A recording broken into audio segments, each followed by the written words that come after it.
Welcome. Thank you guys so much for coming to workshop number 2. Last time, if you joined us, you were able to attend live and ask questions, and we went over what is the MCP server. We went over the tool list. We went over setting up and connecting your custom connector. We recommended that you go ahead and please ask your AI assistant for help if you need help setting up that custom connector because AI is such a rapidly changing environment, whether you're in ChatGPT, Claude, Copilot, Gemini, anywhere in the AI world, things change almost daily.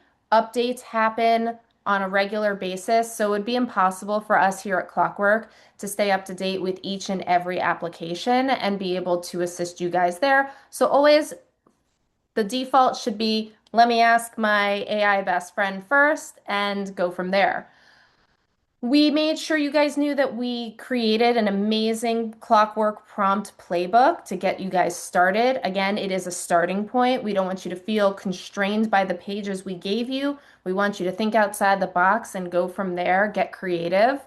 And today's workshop is really focused on the assumption that you have a preferred model and you're actively using it. If not, okay, you're going to follow along and you might have some extra questions at the end.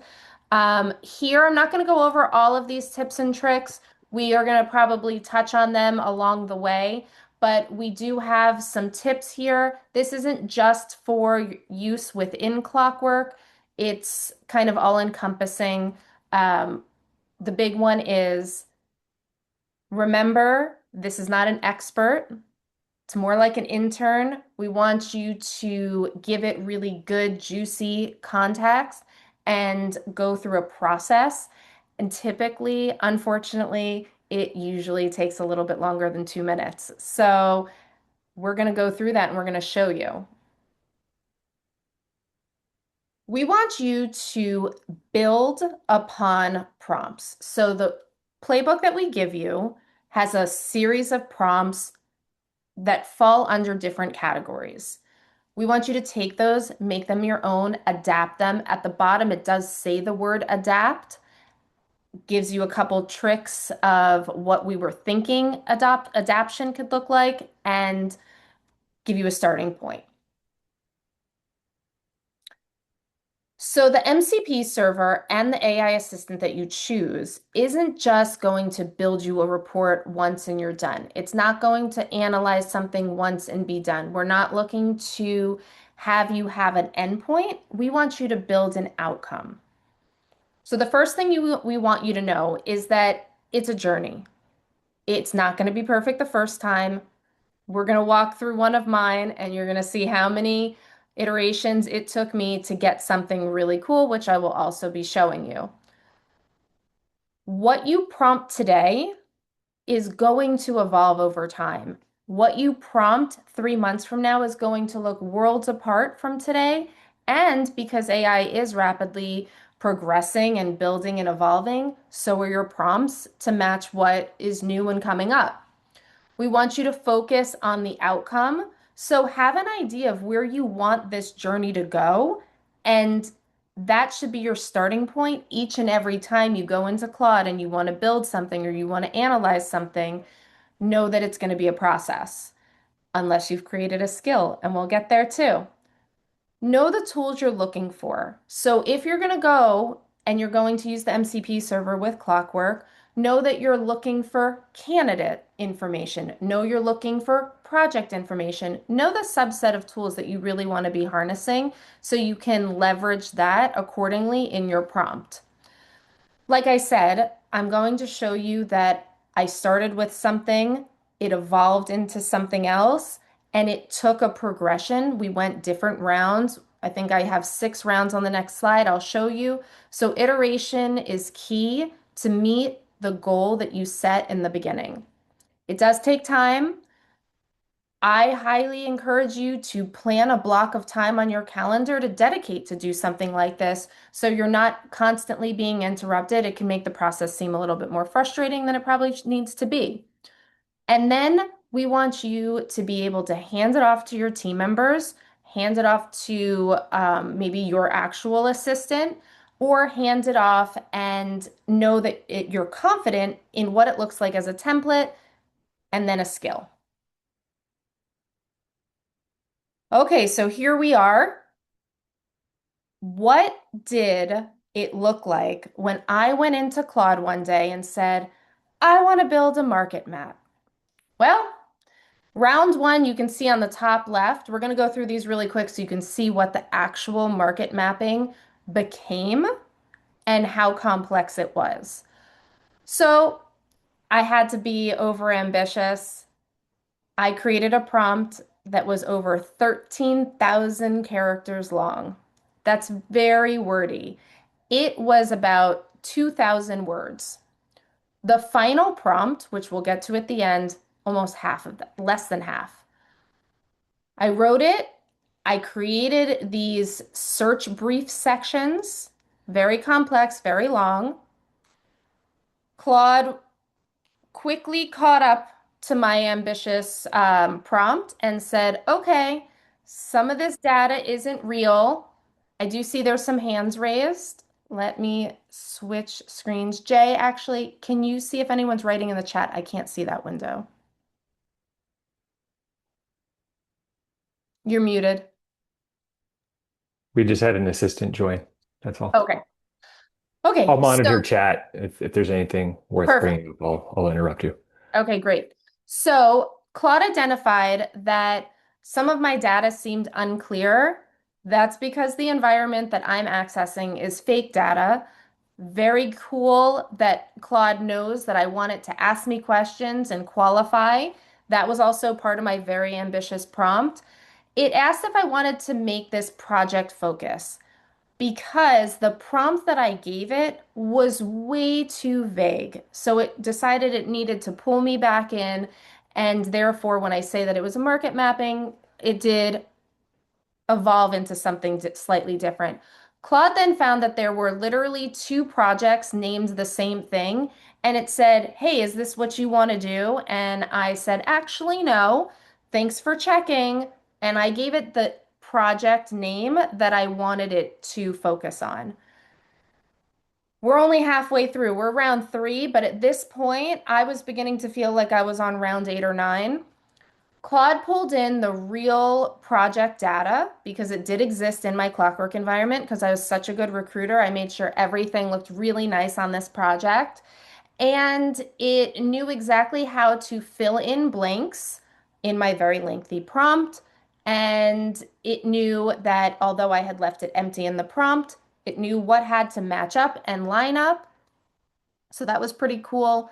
Then I hit round four, ran the classification phase. The results immediately surfaced a problem. Now, all along this process, I could show you it, but it was very long. Claude was asking me questions and it was identifying errors, it was identifying issues, and it wanted to correct it in order to get me to my goal, in order to get me to my outcome. Round five finally built the dashboard. Oh, wait, I want to back up. Round four took 14 minutes to process. So when you actually give it a command, you'll see that there's a timestamp. So round four took 13 minutes to generate something. Now we're at round five and we're finally about to build the dashboard. I've spent probably a total of an hour and a half up until an hour and 20 minutes, maybe up until this point. And then the next round where we built the dashboard together, it caught what it called a real bug and it had to troubleshoot through that. It took about 27, 28 minutes, which is where we get to me screen sharing. I'm going to show you something and then we have to come back to round six because we weren't done yet.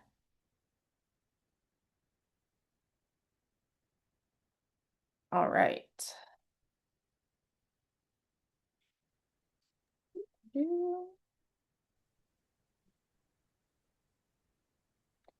So here's my gorgeous dashboard. I did not tell it that I wanted it to have a dark mode, but it was really fancy and it gave me one. It gave me an overview, a breakdown, and remember, I want this to be interactive so you can click on the different areas. My talent landscape, each individual person. Remember, this data is not real. Organization and title intelligence. It gave me constraints based off of the prompt, the lengthy prompt I gave it, and it gave me a strategy. What I want to highlight here is this looks beautiful. You might want to hit send right now. You might want to send this to a client. You're so proud of it. This is where you have to stop and you have to read it. You have to read and double check and make sure Claude executed through its line of questioning and up and back that it does with you, the conversation that you had with it. You still need to fact check. You still need to see what errors there could have been on your part, what errors there could have been on Claude's part. This was the second iteration of the dashboard. There was one earlier that I had, and it basically told me there's an error here. I filled in information here because remember my data was fake and I needed it to look a little nicer. Once you approve this, once you read it, you might feel like you've done a lot of reading because throughout the process of the communication, remember, Claude is talking to you, Claude is asking you questions, and Claude is trying to figure out what this outcome or goal you wanted in the beginning is actually being met.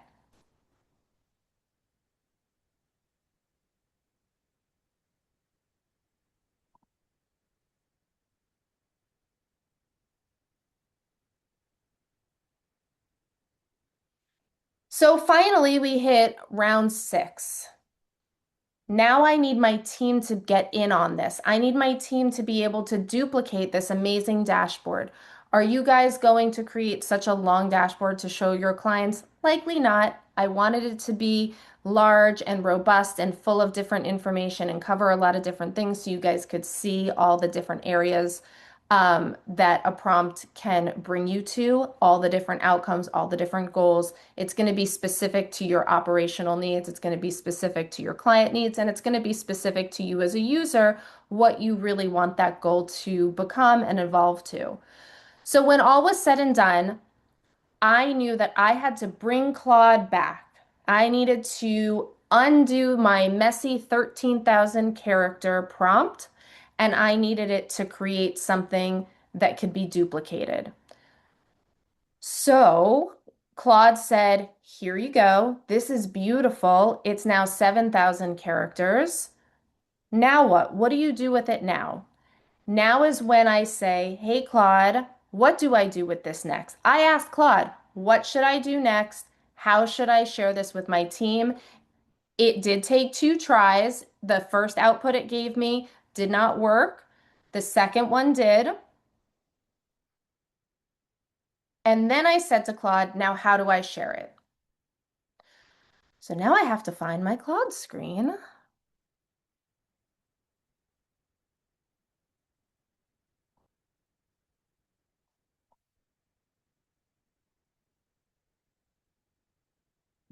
Hmm.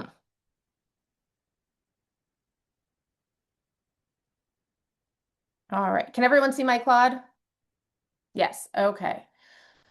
So Claude told me I needed to create a skill.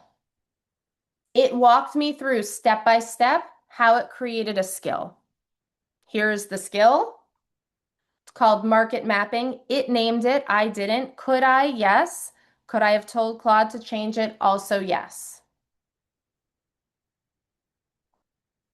What do you do with a skill? I'm going to come into new. I'm going to come over here and I'm going to say, make me a market map for, and I'm going to tell it the project because it had named it market map. And then I'm going to hit go. which is right here in my Claude, it's going to take time. It's going to ask me questions, and then it will start the minute count. It'll start producing things. I am going to just stop sharing that for 1 second. Before I hit go, I want to pause and see if anyone has any questions.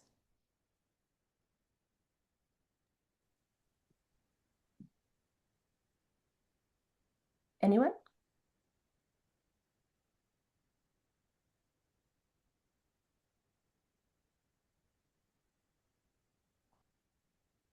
Just to paraphrase what you're talking about, Beth, once you have a prompt that you fine-tuned and you like and you want to reuse, you can create a skill. The skill Yep. basically encapsulates it and lets it run more frequently. Are there any questions in there? Yeah, someone's asking if the Claude create the skill or did you ask it to?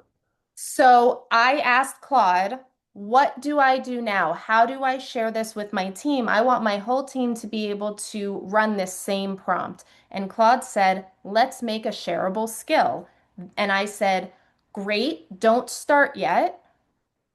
What do I do with the skill?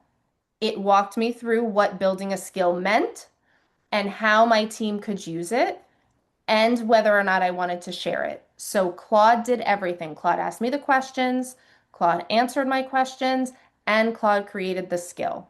Claude told me how to use the skill once it was created, and Claude told me how to tell my team how to use it. And it said, use the phrase, create a market map for. So now I'm going to show you that again.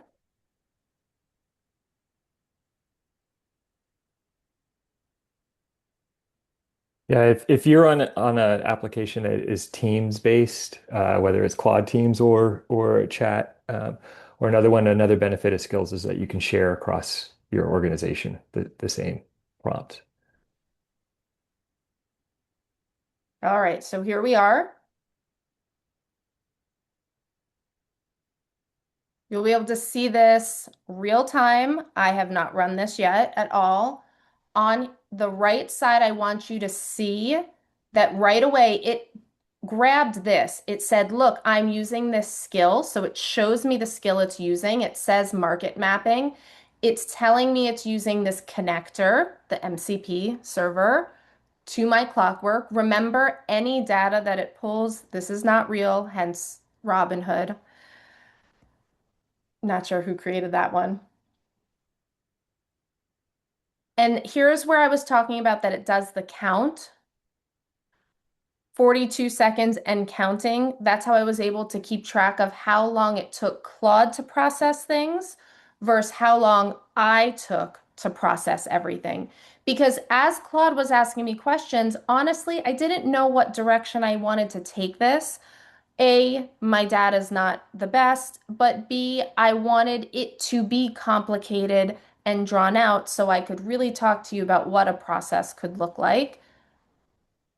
I'm going to stop sharing so we can regroup. And then when it is done, I will tell you how long it actually took to run this. All Just right. checking. All right. So what we have here is I created a really lengthy prompt. It had a lot of errors. Claude walked me through it. It was able to create this really cool HTML dashboard. I'm going to show it to you one more time.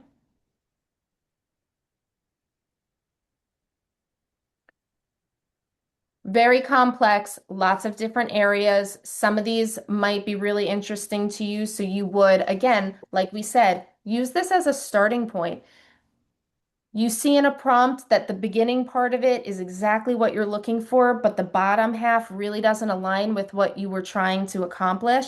Take that out, put in your own information, and build the prompt as you go, because then at the end, the goal is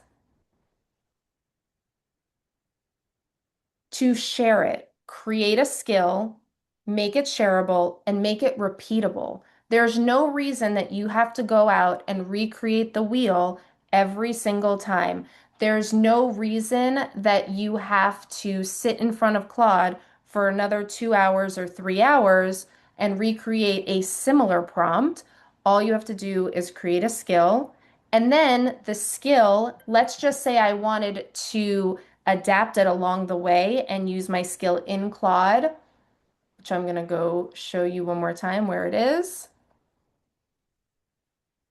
Instead of saying create a market map for Robinhood COO project, here's where I would say create a market map using my skill for the Robinhood COO project. However, this time I want to add, and then you would add the information that you wanted for this particular item.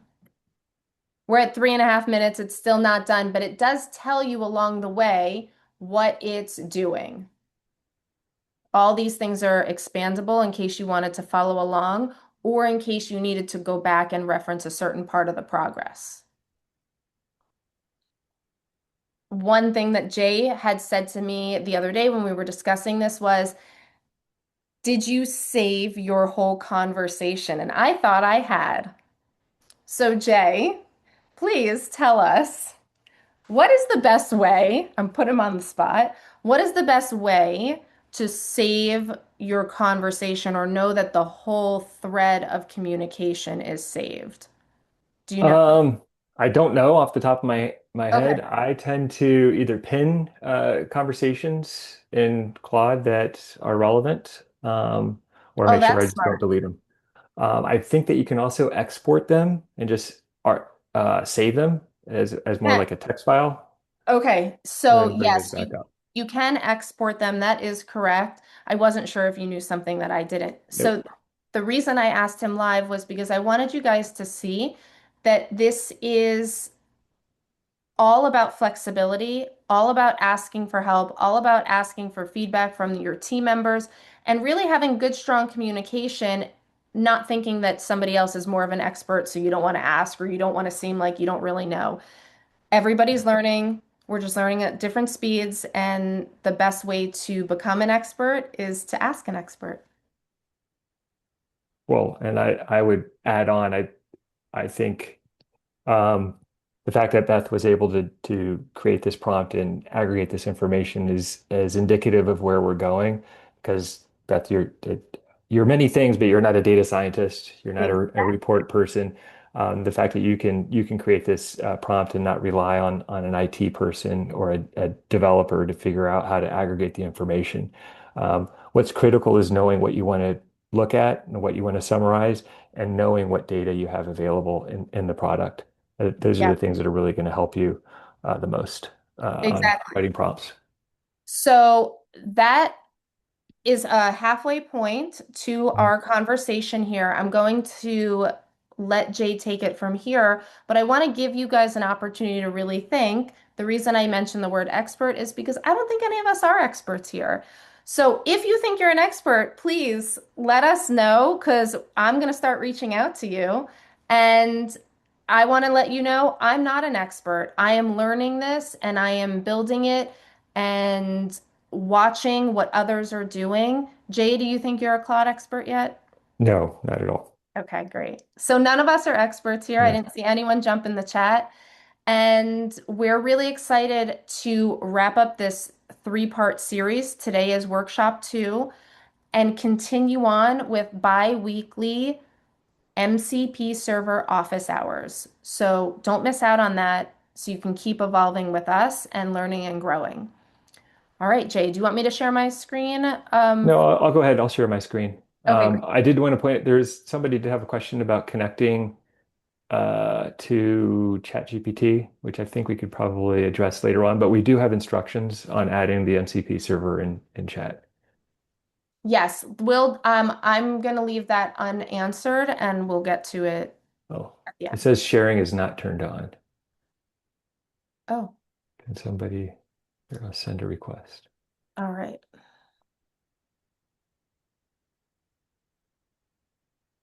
Gabriella, I do see your question. I will also address that at the end, unless Jay, are you going into Claude Live at any point? I am not. Okay, so yes, Gabriella, I've noted your question and I will answer it when we get to our Q&A section.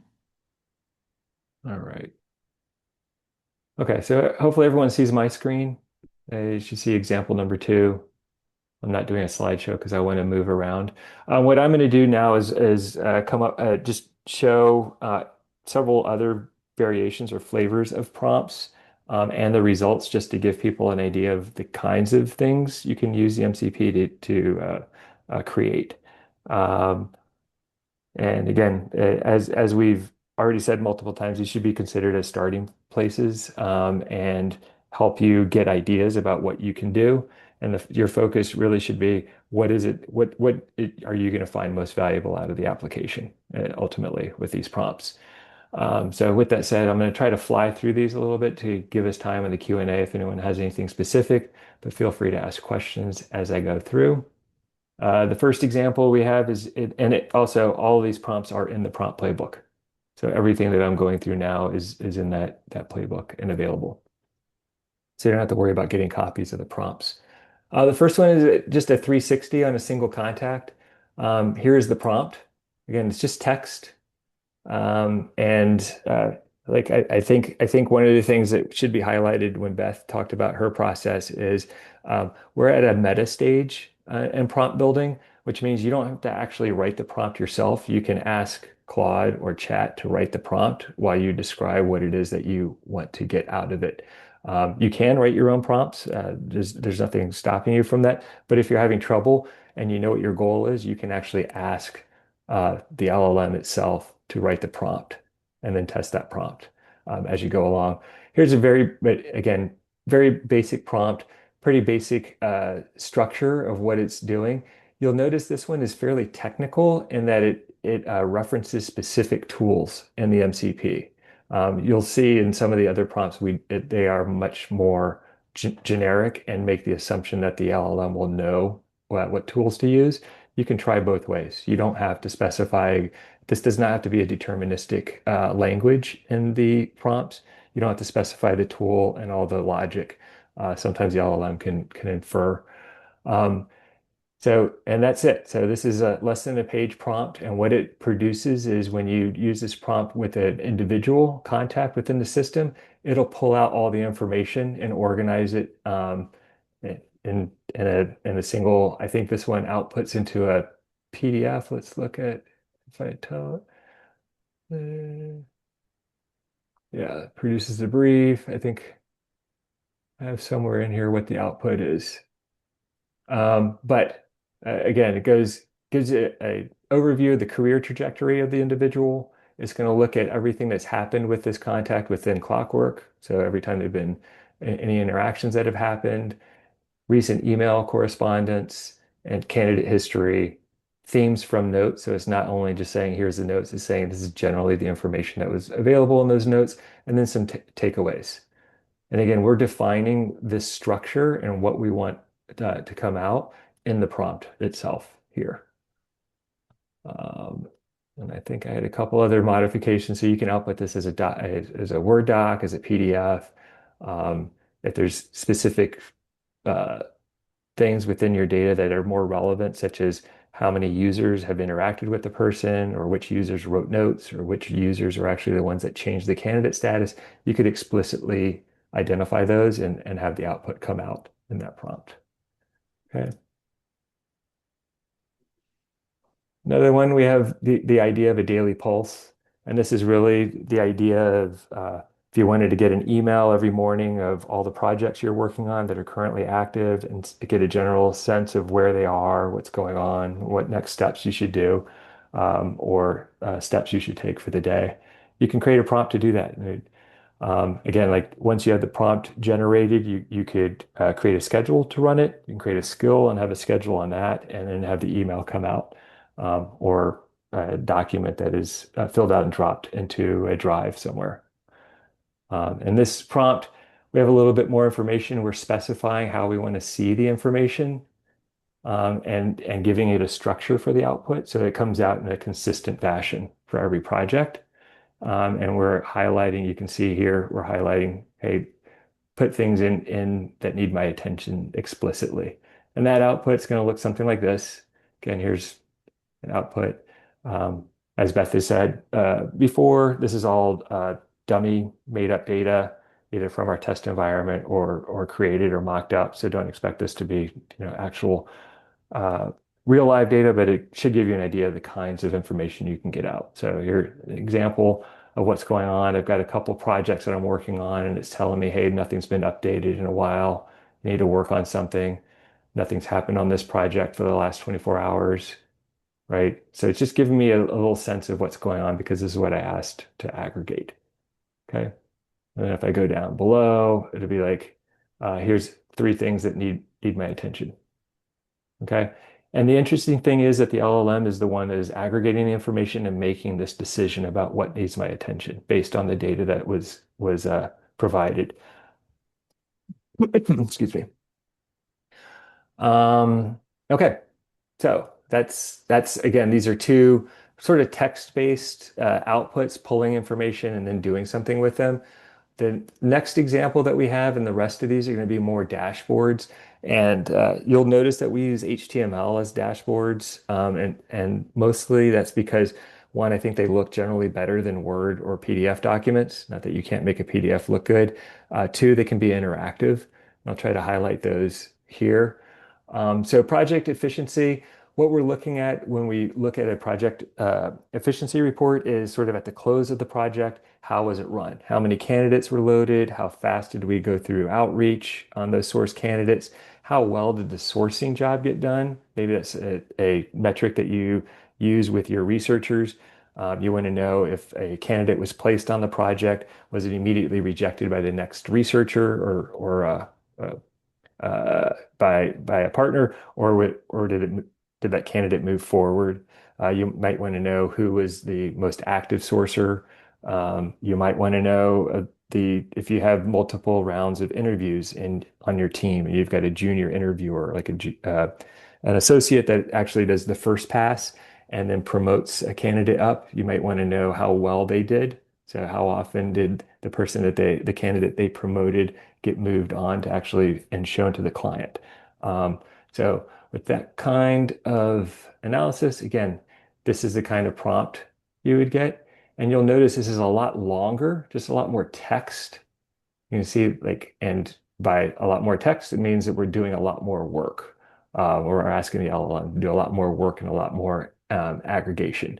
Um, You'll notice that this is going to be a really critical element. This is the first time we've identified a role for this, and I will show you what that does on the back end on the actual generation. But also notice that we're explicitly telling it how to calculate things and not leaving it up to chance. You can do both. Sometimes the LLM will do a great job of inferring. Sometimes you have to do that yourself. And then also we're putting some guardrails in. Um, Notice the entire HTML is generated with this, um, the just those 2 points. Um, and the rest is this is the only instructions on for the LLM on how to create the dashboard. Okay. And then net result is something like this. All right. And again, like it's giving me basic information about how long the project took, how many candidates were processed, how they waterfalled through the project, what the sourcing was like, who is the biggest sourcers, how many made it to outreach of the candidates that were sourced by these individuals, and how many actually ended up being client visible. And then I've got some interview readiness, and again, other metrics that may be relevant. And then for the placed candidate, sort of their progression through the project. These are all valid data points, but there may be certain things that are more relevant for you and the way that you run projects and the things that you want to see. So you can put them in here. This is the one thing I wanted to point out because we said, hey, be a consultant in this prompt. It was a consultant and it goes, hey, here's some observations about how this project ran. So again, the LLM is doing this. It's not a list of if-then deterministic statements. It was a very general, you're a consultant. When you're looking at this stuff, give me some input on what's going well or what's not on the project. And it's doing this all automatically. Okay. This is in the same category, but just another flavor. This is the exact same analysis, but done on a quarterly basis. Again, longer prompts, You can see that there's a lot of different sections in here, but all the same general components. And the difference is I get something looks like this. This is when I talk about interactivity. I've got these little buttons up at the top that I can change. I can say, oh, what kind of project types do I want to include in my analysis? Do I want to look at different quarters? There's a quarter over quarter. Gives me a general view of how I was running my projects. Okay, same thing. Overview by partner. If you're working for a firm that has multiple partners and you want to differentiate the performance or efficiency across partners, you can see average days to placement, how many candidates they ran, all that kind of information. And then we get a detailed output to look at individual projects. And again, get those observations because we made it a consultant. Okay. Last one I'm going to do is may not be relevant for everyone here, but if you are using your project revenue projections, either in the finance module or you're looking at expected compensations and expected revenue from projects, this is going to give you a CFO dashboard. So it's looking at invoices, projected invoices, anticipate so actual and anticipated revenue. And this prompt, the thing I want to point out here, more so than the actual data, is aside from how we want to display the information and some calculations, this is very generic. We have no references to specific tools here like we did in earlier prompts. We're just saying, hey, like look at this stuff. And the LLM, we're assuming the LLM is going to figure out which tool to use and how to use it. Okay. And the output of this, again, another HTML file. I prefer HTML to a PDF, again, because I can change these things. You'll notice every time the the less specificity you give to the LLM, the less control you have over the end results. So I've got one version of a dashboard where the buttons are clickable, and another one where they're checkboxes.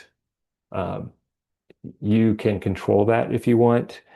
You can also establish design standards for your firm and say this is the color palette I want. This is and create a document that outlines that, and then reference that every time you make a request so that every one of your dashboards looks kind of the same.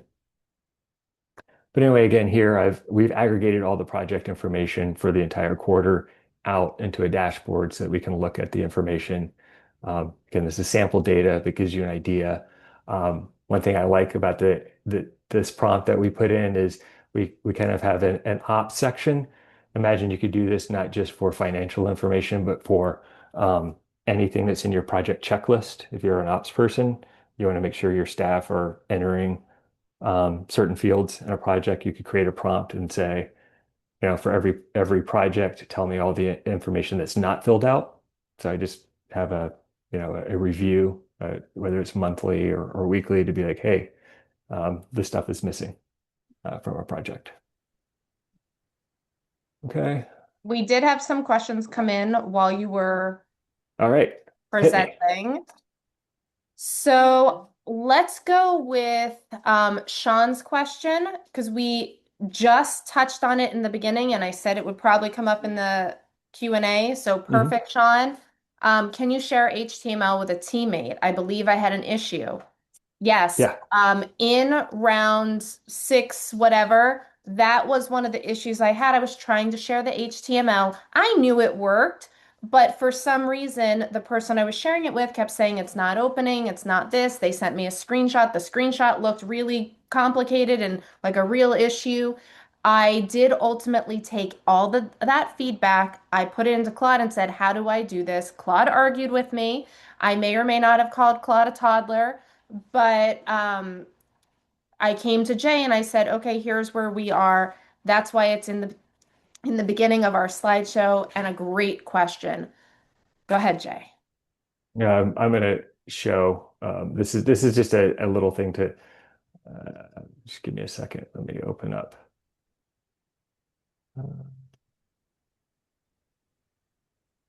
Okay. So HTML, it has to do with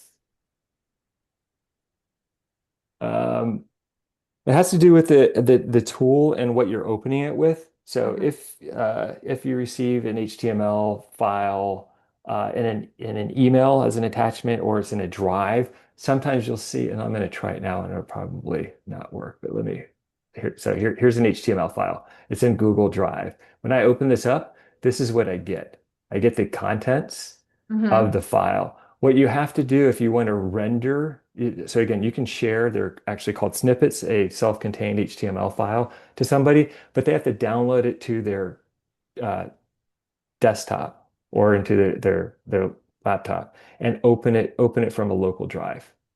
Correct. Uh, So I want to say one of the things that we realized when I was sharing it with the person on my team, they were trying to open it on their phone and they turned it back on me and said, I didn't know I had to use my desktop. Not a mm, problem, but some people don't innately know, yes, I should be on my desktop for this, or maybe I could do it on an iPad, maybe I could do it here. But as Jay said, sometimes email it's difficult to open. That is the exact screenshot that I got, the image that Jay showed, yeah, where it was all broken down. That can seem really overwhelming to somebody and think they did something wrong, or maybe they're not intuitive yeah, enough, and they might not even tell you. So, this is a great question. Using words like render, using words like desktop will help to minimize yeah. those missteps. Yeah, so it's just the way that every application processes that. I'm sure there's a way of setting your email or another application to say, hey, when I double click on an HTML file, open it in the browser instead of rendering the display like this. Um, I just haven't done it yet. Uh, the other, not to keep talking about the HTML, but another benefit is if you do have an internal website or like a corporate website with the HTML, you can probably have it loaded there. And I imagine your prompt could be to just update that same file over again, rather Correct. than creating new ones. But And again, if you're not as interested in the interactivity, sorry to interrupt, Beth, oh, but go ahead. if that's not that big a deal, and you don't care about file size, I'm always like, oh, like PDFs are so large. You can also just generate in PDF. Markdown files do not display things pretty, so that would not be an appropriate format to use. And if you're just an Excel person, you can just output stuff in as CSV or Excel files and just get the data and put it in Excel as well. That took me even closer to what I wanted to show next, so I'm glad you interrupted. Can I just share my screen really quick? Yeah. So what Jay was saying, if you have a website, okay, if you have a website. So right now, Claude is showing me this. This was our search we did. Sorry, this was our market mapping. So here it's asking me, again, it's asking me a question, create an artifact. Why is it going to create an artifact? I could literally go right here and I could type in, why would I want to create an artifact? Or what would creating an artifact do to help me? There's a lot of different ways how I speak versus how you speak, but this goes to Jay's point. If there's a refresh button built in on the dashboard, creating it in Claude, I don't know about ChatGPT, but creating it in Claude now allows for live artifacts, which means that you could set on a scheduler to have that HTML that's now on your website refresh at a certain day or time, or you could have that refresh button there and you could theoretically click it to connect with the live artifact and refresh and pull.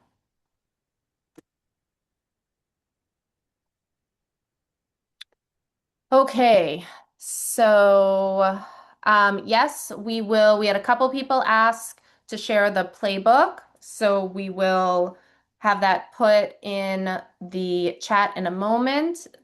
Oh yeah. I mean, Thaddeus is here, but say forward-looking statement, but we will have the playbook. Not yet, but soon. The playbook will be in our knowledge base as well. So it'll be searchable in our support articles.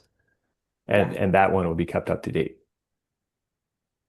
Should we go over our next steps, perhaps? Yes, we did have one other question. So we do have another question. They said that they don't know how to ask the question, which is always great. I'm not sure how to ask the question, but I noticed when I integrate Claude with Clockwork, it had expressions like get knowledge.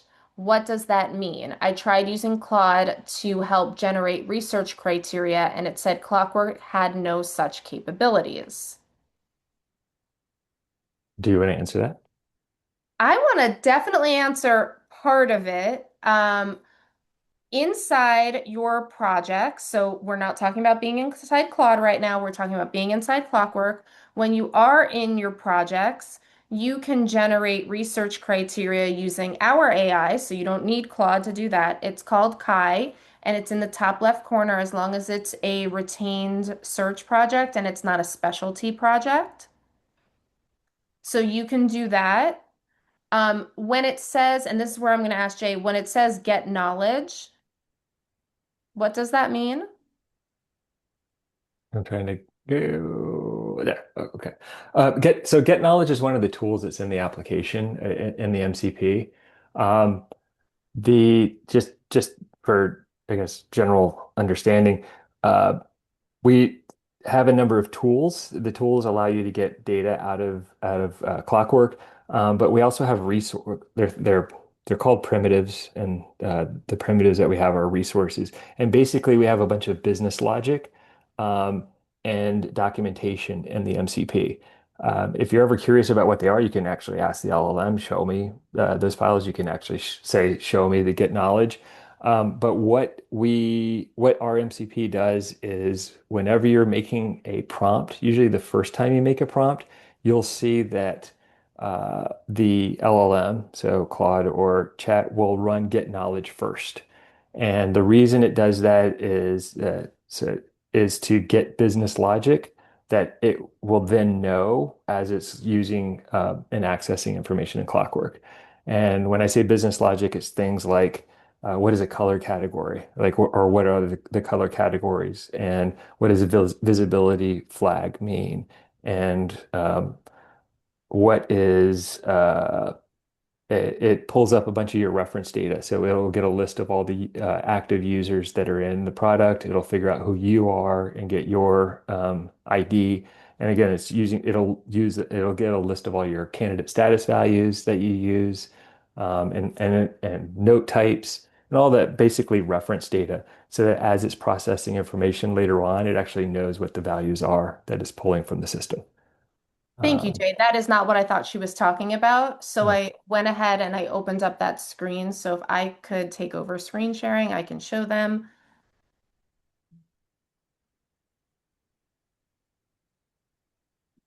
I went into my settings and I mhm, went to my Clockwork connector mhm. and I scrolled down. Here is where it shows Yeah, get knowledge. So it's Clockwork, get knowledge. We just yeah. put the word Clockwork in front. And as Jay explained further, there's That's logic. what it does. Yeah.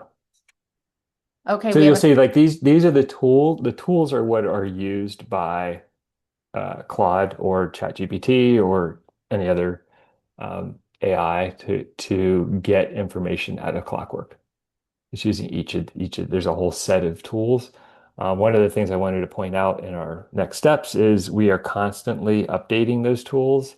We're either modifying the existing ones and making them more robust, or we are adding new tools to the system. And that's happening at least weekly, if not more frequently. Um, yeah. Okay, we have another question. I Mhm. know that you had a document. I know that you had a document for connecting ChatGPT with the MCP. Will there be a document that will give us some tips on setting up the same process? I think they meant in Claude. I guess the thing I don't know is where does skills live in ChatGPT? So things move around a lot. We can't provide support for another product because it changes so much. For example, last week I went into ChatGPT, I asked a question, I used a terminology that I thought was relevant. It informed me that OpenAI has retired that terminology. They're no longer using it. And then it took me to their support articles, which used the same language I used that they had just told me was retired. That's how rapidly evolving it is. So it would be impossible for us to stay up to date if you go into chat and you ask chat, where does skills live and how do I create one and what is it called in chat, you will get the most accurate, up-to-date answer, although it still may be conflicting when you get to their support articles because a human is behind that and they have to update things. Sometimes it doesn't happen that quickly. Can I see that document again to connect Clockwork and Claude? So I put the support article link just above three comments. You'll be able to click on that. But again, if you go into Claude, you can see, okay, somebody responded that currently it's called plugins in ChatGPT. It's in the plugins area in chat. So if you go into your Claude, you can ask it, how do I connect custom connectors? And then you can also use our link above, click on the Claude, and you'll be able to see it. Ellie continued, you'll have to switch to skills at the top, toggle to skills. Thank you, Ellie.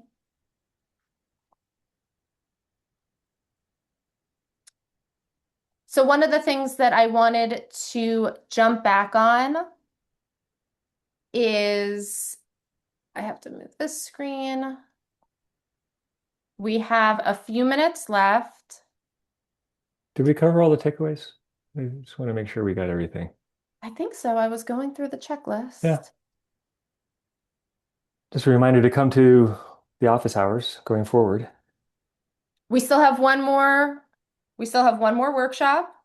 And next week, we'll have our final pro tips that will cover MCP questions. After that, pro tips will revert back to a Clockwork product focused webinar. And then the opposite week will be our MCP server office hours. You guys can come to it with your questions. Jay, if you can just monitor the chat really quick. So before I hit create, because I don't actually want to create this market map, does anyone want to see me write in something specific, ask it something, and see what the output is during our final The minutes? the wild west. Yes, I will do it live for you guys. So if you have a question you want me to ask Claude right now, type it in the chat and I will put it in. And if we run out of time, I will send it out. Well, while we're waiting for that, I just I think it's important to keep in mind that we're on the cutting edge with the MCP and with AI in general, not just us, but everyone. We are very interested in the capabilities and opportunities of the MCP. So we would like or hope this to becomes a much more interactive opportunity. So if there's things that you're trying to do, if you have specific goals or reports or analysis that you're trying to do, and you have questions, definitely feel free to ask us.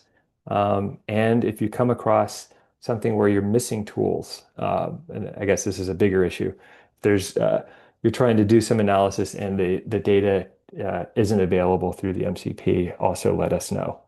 Um, Yes.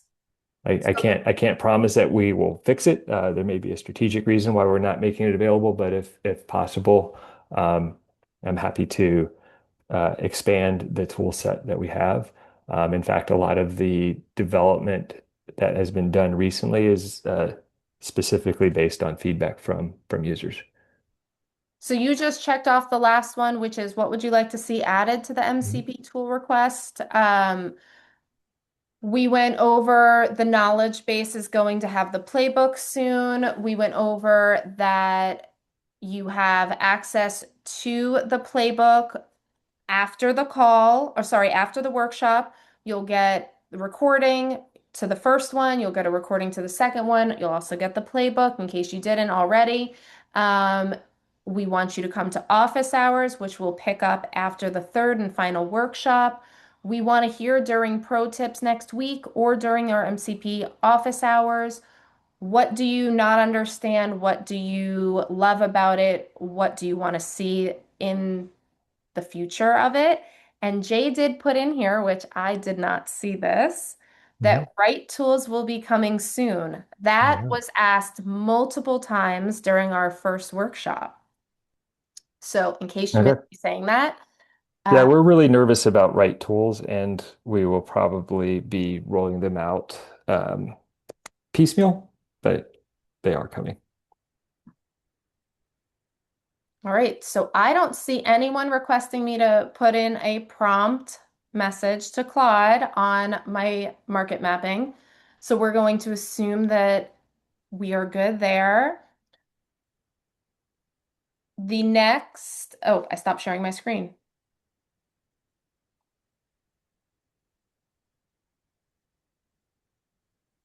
Next office hours, sorry, next pro tips is Thursday at 2 o'clock. That's a little bit of a shift from our normal time, which is Tuesdays.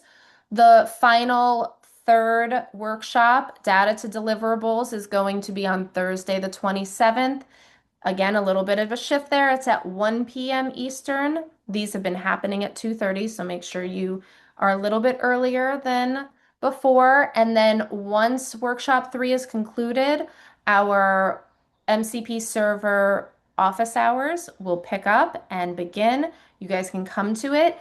If you have something that you think might take a lot of time, give us a heads up. Send me an email with whatever your document is, your HTML, your dashboard, your report. Send it to me ahead of time with either your question or your highlights that you want me to see. We're happy to even share your wins with others during our during our office hours. It helps others and it helps us. Yeah. If you have any questions, shoot us a question ahead of time again before our pro tips. You don't have to wait for the MCP office hours. You can still do it for next week. Thank you guys so much for coming. If we left something off that you think should have been on today's Partners and Owners workshop, also send me an email. Let me know what you want to hear. We can be flexible, just like we have to be flexible with Claude.